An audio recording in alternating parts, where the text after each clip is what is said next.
نسمع كلمة من عزام لأنه ينتظر على الخط، وأتصور أن لديه ما يضيفه حول ذلك. عزام، أعود إليك. يعني أعتقد أن ضيفك من لندن قد ولد بالبارحة. يعني الإصلاحات تحدث عنها حزب البعث العربي الاشتراكي التي تنص اليوم منذ عام 2005 في المؤتمر القطري، لا أعرف أين كان، ربما كان في لندن مع بندر بن سلطان في اجتماعه مع عبد الحليم خدام، يعني لا أعرف. ولكن ما أريد قوله الآن أن هذه العصابات المندسة وهذه العصابات الإرهابية تلاحق وسيتم القضاء عليها، والشعب السوري بأكمله يطالب بالقضاء عليها والضرب عليها بيد من حديد. وأبشر ضيفك في لندن في الواقع بخسارتهم. يعني هذا كل ما لديكم. يعني أنا أستغرب. أقول له كلمة واحدة فقط وليتذكرها جيدا: سوريا ستبقى موحدة من أول حبة رمل على الشط إلى آخر حبة رمل في البكمال، وستبقى شوكة في عيونكم إلى الأبد إن شاء الله. والله سوريا بشار بس. طيب تفضل. يعني أظن الرد عليه ما يحتاج. يعني الآن طلع كل رائد الإصلاح هو حزب البعث، بينما الرئيس نفسه سرب إلى بعض الشخصيات أنه سينهي حكم الحزب الواحد. أنا أتمنى أن أسمع هذه الأصوات بعد أن ينتهي حكم الحزب الواحد. أين ستذهب وأين ستختفي؟ الحزب الواحد سينتهي. سوريا بعد 15 آذار لن تعود. سوريا بعد 15 آذار لن تعود إلى ما كانت عليه. توقفوا عن نهب هذه البلاد وسرقتها، توقفوا عن الحديث باسمها. هناك شارع الآن يستمع وهو شارع واعي، والشارع الآن نزل.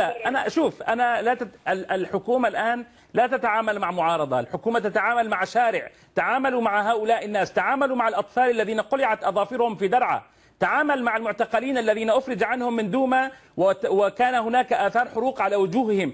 اذهب الآن وقل لرئاسة الجمهورية بأنها كانت مخطئة في أن تعطي مرتبة الشهداء لشهداء دوما. ما دام هذا الكلام الذي تقوله أنت، فاذهب وكلم رئيس الجمهورية وقل له إنه كان مخطئا وإن هؤلاء المندسين الذين كرمهم. عزام، كلمة أخيرة منك لأن هناك من ينتظر على الخط. أخي الكريم، أريد أن أقول لك شيء واحد ببساطة: هؤلاء المأجورين الذين يتحدثون من هنا أو هناك لا يؤثرون على أحد في الشارع السوري، ولا أحد يعيرهم أي اهتمام. من الذي يتظاهر يا عزام؟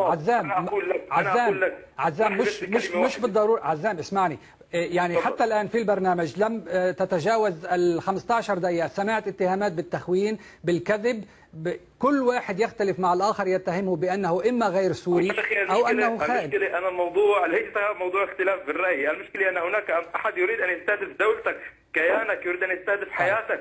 هل أفتح له الأحضان وأقول له هيا لنتحاور؟ أحاوره ببندقيتي فقط. هذا الخائن الموجود لدي. هذا هو الحل يعني بالبندقية؟ الحل مع الخائن البندقية فقط، أما مع المعارض الشريف هو الحوار. هل هذا ما تقوم به قوات الأمن مع المتظاهرين بالبندقية؟ يا أخي، قوات الأمن تواجه بالصدر العاري. لماذا لا تصورون؟ لماذا لا تبعثون مراسلكم عساف عبود ليرى لأن الإعلام ممنوع التي تقتل بالصدر العاري؟ ليس ممنوعا، بل هو تقصير منكم. الإعلام ممنوع يا عزام أولا، وثانيا التظاهرات التي تصل إلى الإنترنت هي أنا أسألك سؤالا واحدا فقط: لماذا لا تعتبرني أنا شاهد عيان مثلا؟ ما اعتبرك شاهد عيان. أنا من محافظة اللاذقية.